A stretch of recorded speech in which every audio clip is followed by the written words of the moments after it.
diceritakan kepada kami juga bagaimana awal mula kelahirannya dari Mekar ini sendiri dan apa sih sebenarnya masalah yang terjadi sekarang di sektor pembiayaan UMKM yang mungkin Anda lihat saat itu pada saat Anda membangun Mekar dan ini kayaknya mendesak sekali nih untuk diselesaikan.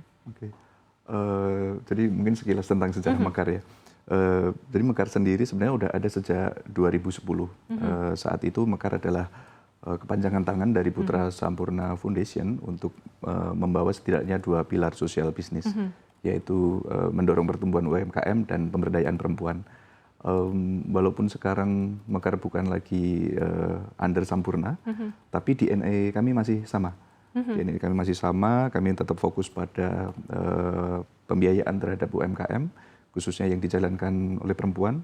Dan sebenarnya mungkin nggak banyak orang tahu, sebenarnya di 2013-2014, Mekar itu sudah melakukan bisnis model peer-to-peer. Oke. Jadi bisa dibilang kami saat itu adalah peer-to-peer pertama. Pioneer ya? Ya, tapi memang saat itu kondisinya masih sangat dini ya.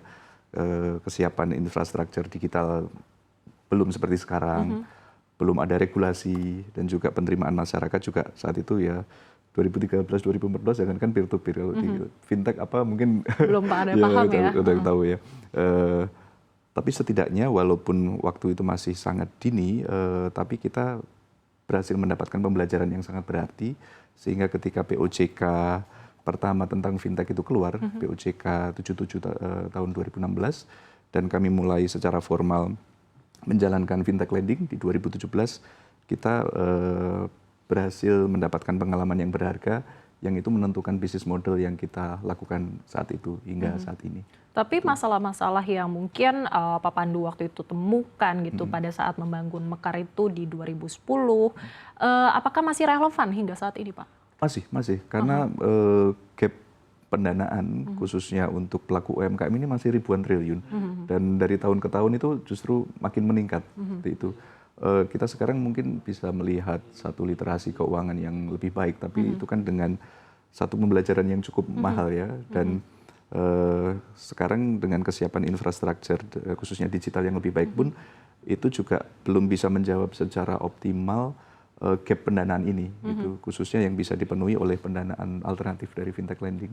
Oke, Pak Pandu, ini kan 2013-2014 gitu ya, Mekar ini kan bisa dibilang menjadi pionir dari P2P lending di Indonesia. Nah, kan kita tahu nih sekarang ini sudah ramai begitu ya Pak ya, P2P gitu ya beberapa tahun terakhir ini. Tapi apa sih yang membuat Mekar ini berbeda daripada P2P lainnya Pak?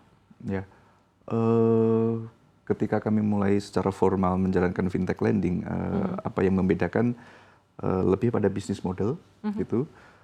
Di mana kebanyakan penyelenggara saat itu banyak ke C2C dan di open loop. Sementara dari pembelajaran yang kami dapat sebelumnya, kalau untuk support UMKM mungkin kurang efektif gitu. Sehingga ketika 2017 kami memulai kembali, karena sebelumnya sempat ada perubahan bisnis model juga di 2015-2016. Ketika 2017 kami mulai kembali fintech lending, model kami lebih ke B2B2C, gitu, karena ini akan memberikan value proposition yang lebih baik. Yang pertama dalam hal kecepatan, kecepatan pendanaan kepada pelaku UMKM.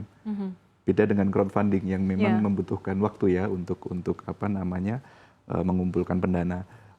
Yang kedua juga secara kualitas kredit kami bisa jaga karena kami punya partner yang apa namanya setidaknya bisa membantu memastikan repayment ini berjalan lancar, gitu, khususnya dalam penagihan, mengingatkan penagihan.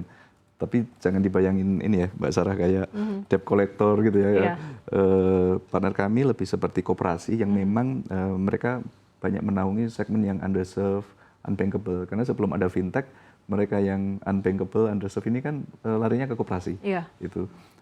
Jadi sudah terjalin satu historis yang cukup lama, dan kami bisa juga melakukan onboarding customer dengan lebih efisien, karena nggak satu-satu pelaku UMKM gitu, kami harus touch, tapi dibantu partner kami, dan itu juga bisa menjangkau coverage area yang lebih luas juga. Jadi dalam hal kecepatan dapat, dalam hal kualitas kredit dapat, Dan ini juga bisa menghasilkan satu margin profitability yang lebih baik juga, yang bisa menjamin keberlangsungan bisnis. Jadi kalau bisa dibilang ini kayaknya paket lengkap gitu ya Pak ya, kalau dari Mekar? Semoga ya, semoga. Tapi ya memang itu kami dapatkan dari proses yang cukup lama ya, nggak instan. Gitu. Oke, Pak Pandu tadi juga bercerita bahwa dibangun pada tahun 2010 Mekar ini dengan DNA UMKM untuk membantu UMKM dan juga perempuan. Nah, bisa diceritakan Pak terkait hal ini, apakah dari Mekar sendiri ini fokus hanya ditujukan untuk perempuan saja atau bebas juga nih Pak? Kalau bisa ikut juga menjangkau pemberdayaan perempuan itu kan jauh lebih baik. Tapi ya namanya pelaku UMKM kan nggak hanya perempuan juga. Betul. Gitu kan. Kalau sampai sekarang memang majority borrower kami masih perempuan, sekitar 75%. Okay. Peminjam di Mekar adalah perempuan. Tapi kami nggak hanya menutup perempuan ya, udah pasti seperti itu. Oke, jadi memang 75% ini perempuan. Banyaknya di mana Pak? Masih di Jawa. Masih di Jawa ya Pak ya. Oke. Pak, sektor bisnisnya apa aja Pak kira-kira yang ada di Jawa itu? Macam-macam ya Mbak Sarah. Tapi yang pasti sekarang ini kami lebih fokus kepada agriculture. Agriculture. Apa aja tuh Pak mungkin yang masalah-masalah yang ditemukan? Agriculture kita juga tahu bahwa agriculture ini merupakan salah satu fokus dari pemerintah ya Pak. Betul, betul. Sebenarnya gini, kalau kita melihat sektor pertanian di Indonesia ini sebenarnya menyimpan potensi yang sangat besar, dan sekitar hampir 30% tenaga kerja itu ada di sektor pertanian. Tapi kalau kita lihat kontribusi sektor pertanian terhadap GDP itu mungkin hanya sekitar 13%. Jadi ini kan ada gap yang sangat ya, jadi menyerap hampir 30% tenaga kerja tapi produktivitas hanya 13%. Belum lagi kita bicara banyak komoditas di Indonesia, di mana kita adalah produsen nomor 1 atau top 5, tapi kemudian secara kualitas dan kuantiti even nggak bisa menjangkau pasar ekspor gitu. Sehingga secara potensi itu sangat besar. Itulah kenapa sekarang kita jalankan fokus di sektor pertanian yang juga sejalan dengan prioritas utama pemerintah sekarang untuk ketahanan pangan nasional. Harapan kami bisa menjangkau lebih banyak lagi pelaku usaha kecil, tapi ini juga untuk kita ini nggak terjebak pada trade off gitu loh. Trade off, apakah kita lebih mau ngejar pertumbuhan kredit atau kita mau mempertahankan kualitas kredit gitu.